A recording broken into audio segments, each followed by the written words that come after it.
कि भाई जो हरियाणा में उपलब्ध पानी है उसका समुचित बंटवारा होना चाहिए। लोग समान बोल देते, समान नहीं, समुचित। समुचित मतलब जहाँ ज़रूरत ज़्यादा है वहाँ ज़्यादा दिया जाए, जहाँ ज़रूरत नहीं है या अन्य साधन उपलब्ध हैं वहाँ पानी की कटौती करके कम दिया जाए। पंजाब से विवाद है वो एक अलग मुद्दा है। जो हरियाणा में पानी पहुँच चुका है, जो उपलब्ध है, उसका भी उचित प्रबंधन होना चाहिए और समुचित वितरण होना चाहिए।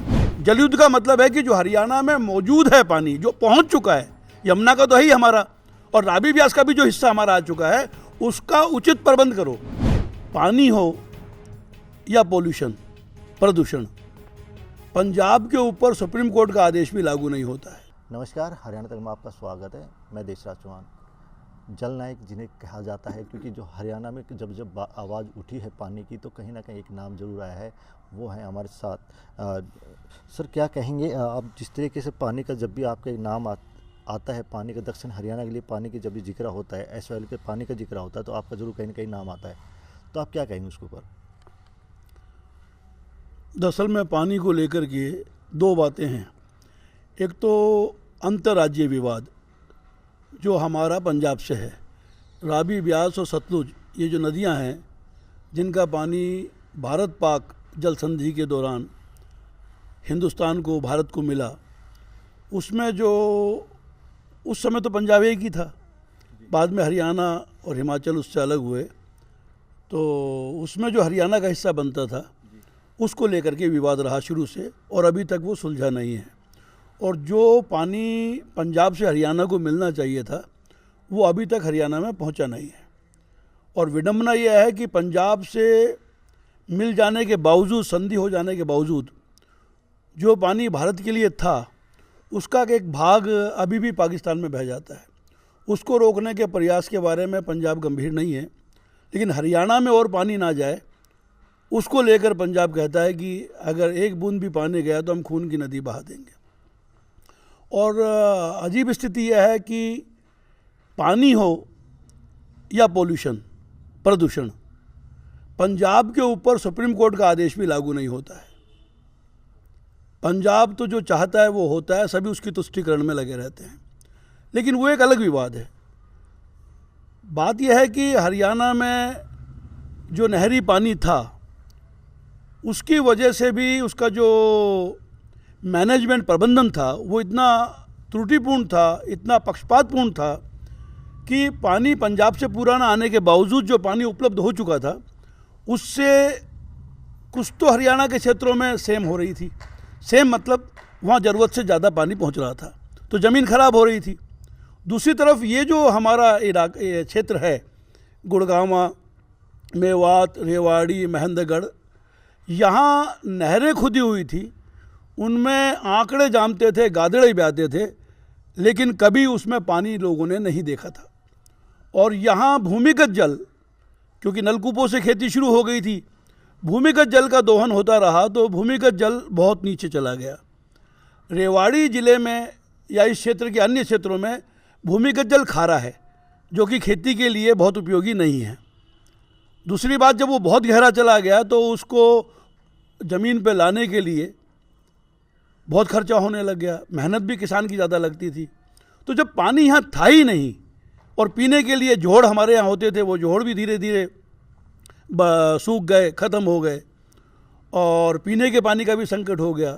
तो जब मैं विधायक बना था तब मैंने रेवाड़ी के लिए नहरी पानी पर आधारित जल वितरण योजना रेवाड़ी में शुरू कराई थी, जिसकी वजह से आज रेवाड़ी पानी पी रहा है। इससे पहले मसानी के पास जो मसानी नदी या साहबी नदी के पाट पर जो नलकूप थे, उनसे 13-14 किलोमीटर के पाइपलाइन डाल करके पानी लाया जाता था, पर उसके बावजूद भी रेवाड़ी की प्यास बुझ नहीं पाई थी।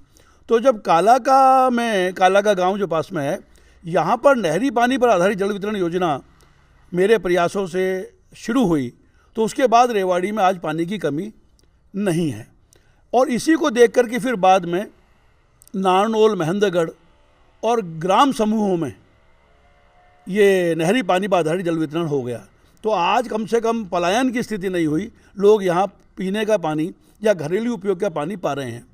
लेकिन उस समय ना तो पीने के पानी की सुविधा थी और ना ही जो जोड़ हमारे सूख गए थे, और पीने के पानी का भी संकट गांव-गांव में हो गया था और खेती के लिए तो बहुत ही दिक्कत हो गई थी कि 1700-1800 फीट नीचे जाने के बावजूद भी नांगल चौधरी में, निजामपुर में पानी नहीं मिलता था।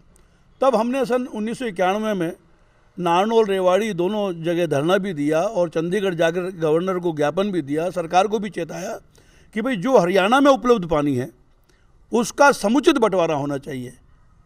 लोग समान बोलते थे, समान नहीं, समुचित।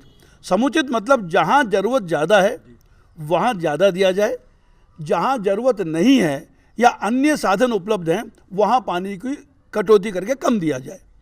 तो समुचित बंटवारे की हमारी मांग थी। Equitable, not equal, equitable distribution of available canal water in Haryana, ये जल युद्ध था जो 91 में हमने भूमि पर शुरू किया। सर, ये जल युद्ध जो आप बता रहे हो, जिस तरह का आपने जल की जो लड़ाई आपने लड़ी, लेकिन दक्षिण हरियाणा जिस तरह का पानी मिलना चाहिए, तब भी जब इलेक्शन जब नज़दीक आते हैं तभी ये एक मुद्दा उठ जाता है कि दक्षिण हरियाणा को पानी नहीं मिल रहा है, पानी हम लेके आएंगे। तमाम जो पार्टियां हैं एक वो लेके आ जाती हैं कि ऐसा लो पानी हम जल्दी लेके आएंगे।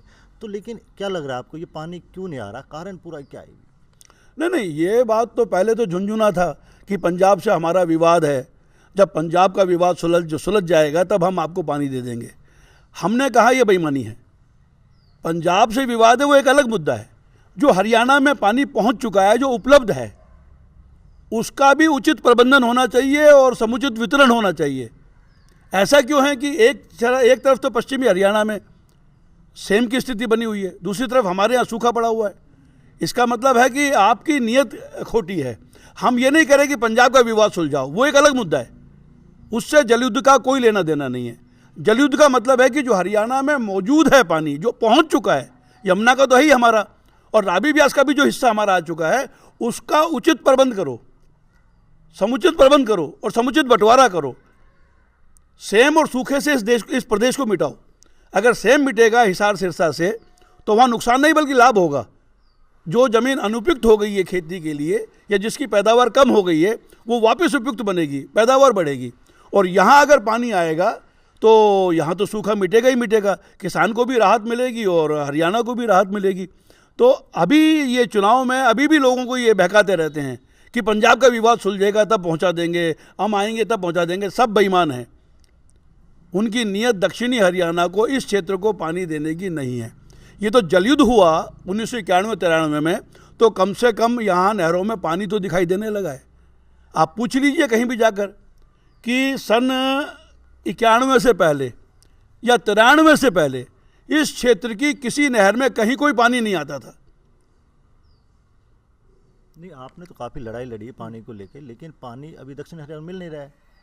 इस पे तो खाली एक आप किस तरीके देखते हैं सर, रोटी सेकी जा रही है इसके ऊपर, तो खाली बातें करी जाती हैं कि हम पानी देंगे, तमाम जो पार्टी है वो आती है हम लेके आएंगे, लेकिन ये पानी तो अभी आ ही नहीं रहा है दक्षिण हरियाणा के लिए। ऐसा है देशराज जी, अभी जो आप पानी के बारे में बल्कि आप ज़्यादा जानते हैं क्योंकि आपने तो लड़ाई लड़ी है। जी, अभी लड़ भी रहे हैं और लड़ी भी है। अभी दिक्कत क्या है कि ये जो पानी आ रहा है इस क्षेत्र में, जो नहरों में दिखाई देता है, वो दरअसल में खेती के लिए नहीं है। वो ये जो नहरी पानी पर आधारित जल वितरण योजनाएं हैं, चाहे रेवाड़ी नारनौल शहर की हो या महेंद्रगढ़ शहर की हो या गुड़गांवा की हो, उनके लिए आता है। और इसके अलावा जैसे निजामपुर है या गांव हैं हमारे जितने भी, उन सब की भी आजकल जल आपूर्ति, घरेलू जल आपूर्ति नहरी पानी पर आधारित हो गई है। अगर अब इन नहरों में पानी नहीं आएगा जितना भी आ रहा है वो, तो घरेलू आपूर्ति के लिए भी जल नहीं होगा, पीने के लिए भी जल नहीं होगा। इसलिए अब तो सरकार की मजबूरी है कि जो नहरों में गीला पानी या पानी दिखाई दे रहा है वो उनको देना ही पड़ता है। लेकिन खेती के लिए आप ठीक कह रहे हैं, अभी भी नहीं आ रहा है। खेती के लिए तभी आएगा जब लोग इस बात को समझेंगे कि जल युद्ध का मतलब पंजाब से जो जल विवाद है वो नहीं है।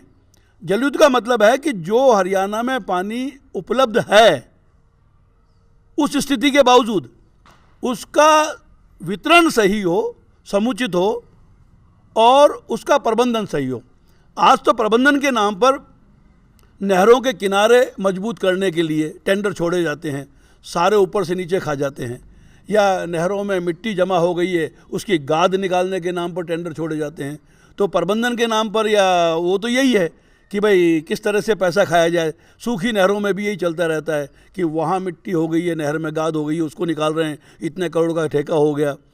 या किनारे वहाँ टूट रहे हैं, वहाँ तो कर रहे हैं, ये सिवाय इसके और कोई काम यहाँ पर नहीं है। और जो पानी आ रहा है वो खेती के लिए नहीं है, वो केवल जल आपूर्ति को चलाए रखने के लिए है। तो ये तो तभी आएगा जब यहाँ से ऐसे प्रतिनिधि हम भेजेंगे जो मुद्दे को समझते हों और हरियाणा की विधानसभा में जाकर या संसद में जाकर के बात को सही परिप्रेक्ष्य में सही ढंग से रखें और अपने जो हमारा हक बनता है, अधिकार बनता है पानी पर, उसको प्राप्त करें। उसके लिए हमें पंजाब से लड़ने की ज़रूरत नहीं है, उसके लिए तो हमें हरियाणा सरकार से ही बात करने की ज़रूरत है। मतलब आपका कहने मतलब चंडीगढ़ उसको बैठाया जाए जो पानी लेके आए, लेकिन आपका कहना ये भी है कि कौन होगा, आप ही बता दीजिए ऐसा कौन हो जो पब्लिक उनको जो वोट दे, उनको चुने, जो दक्षिण हरियाणा को पानी लेके आए, ऐसा कौन है फिर? ऐसा तो मैं ही हूँ और मेरे साथी हैं, इसमें कोई दो राय की बात ही नहीं है। बाकी तो बेईमान है, बाकी तो सब पार्टियों को आपने राज में देख ही लिया है और उन्हीं पार्टियों की वजह से तो आज इस इलाके में पानी नहीं है। जो जल युद्ध को समझते हैं या जिन्होंने किया है उनको ही जिताना चाहिए, इसमें कोई बात ही नहीं है। अगर आप नहीं जिताएंगे तो आपको जो है उसमें रहिए मस्त, कोई दिक्कत थोड़ी है हमें। यदि पब्लिक आपको चुनती है कि चलो कोई नहीं आप आइए, 2024 में आप आइए, आपको हम वोट देते हैं, तो क्या आप 24 में लड़ाई फाइट में आएंगे पानी को लेकर? निश्चित रूप से, क्यों नहीं आएंगे, हम तो सदा से फाइट में रहे हैं और अब भी आएंगे। जल का प्रबंध यहाँ पर, कोई पानी आने से केवल खेती नहीं सुधरेगी, रोजगार भी बढ़ेगा। अगर गाँव के खेतों में पैदावार होती है तो यातायात की व्यवस्था करनी पड़ती है सामान को लाने ले जाने के लिए, और जिस 2 एकड़ के खेत से 1 एकड़, अब तो जोत बहुत छोटी रह गई है, 1-2 एकड़ के खेत से गुजारा नहीं होता, इसलिए लोग फैक्ट्रियों के अंदर जाके 10-10, 15-15 हज़ार, 8-8 हज़ार की नौकरी करते हैं। लेकिन अगर खेत के अंदर उपज होगी, पानी होगा, सस्ता और उपलब्ध होगा, तो वहाँ फसल बढ़ेगी, तो घर के अंदर ही रोजगार मिल जाएगा। तो ये जल युद्ध जो है ये पानी का ही मुद्दा नहीं है, ये एक्चुअली रोजगार का भी मुद्दा है। रोजगार केवल फैक्ट्रियों में 8,000 10,000 की नौकरी करने से नहीं होता है। रोजगार तो तब होता है जब आपको आपके खेत में ही जो 1-2 एकड़ ज़मीन है उसके अंदर इतनी पैदावार हो जाए कि एक तो आपको 365 दिन काम वहाँ पे मिल जाए, एक इतना हरा हो जाए, दाना हो जाए, सब्जी हो जाए, फल हो जाए कि आपका परिवार उसमें गुजारा कर सके। तो यह जल युद्ध वास्तव में रोजगार का युद्ध है। आपने जल युद्ध काफ़ी लड़ा, तो जी आपको कभी मन में आती कि मैंने इतनी लड़ाई लड़ी है लेकिन अभी तो पानी नहीं आया, तो मन में कुछ आता है कि क्या मैंने लड़ाई लड़ी लेकिन पानी नहीं आया, तो दुख तो होता होगा? नहीं, पहली बात तो स्थिति सुधरी है। पहले तो पानी नाम की चीज़ ही नहरों में नहीं थी, अब कम से कम नहरों में पानी दिखाई तो देता है। कहीं कहीं लोग ये जो नहरी पानी के लिए आता है जल योजनाओं के लिए, उसका थोड़ा बहुत खेत में भी उपयोग कर लेते हैं, कई जगह होता है खेतों के अंदर उपयोग। एक तो स्थिति बदल गई है, दूसरी बात संघर्ष करना हमारा काम है और संघर्ष की सफलता के तक लड़ते रहेंगे। अफसोस की तो कोई बात ही नहीं है, खुशी की बात है कि स्थिति बदल रही है और लोग समझ तो रहे हैं। कम से कम पहले ये ऐसा मुद्दा ही नहीं होता था, अब सबको पानी पानी कहना तो पड़ रहा है। जिनकी वजह से इलाका प्यासा रहा है, जिसकी वजह से यहाँ की नहरें सूखी रही है, आज उनको भी पानी की बातें कहनी पड़ रही है। इससे ज़्यादा खुशी की बात मेरे लिए क्या हो सकती है? तो कहीं कोई बात ही नहीं है, खूब उत्साह की बात है, खुशी की बात है कि पानी आज एक मुद्दा बन गया है और सबको इस मुद्दे पर बोलना पड़ रहा है। हालांकि वो बहकाने का ही काम करते हैं, वो फिर पंजाब की ओर ले जाते हैं बात को, वहाँ ले जाने की जरूरत नहीं है। बात यह कि हरियाणा में जो उपलब्ध है उसमें से जो हमारा बनता है वो हमें दिया जाए, सीधी बात यह है।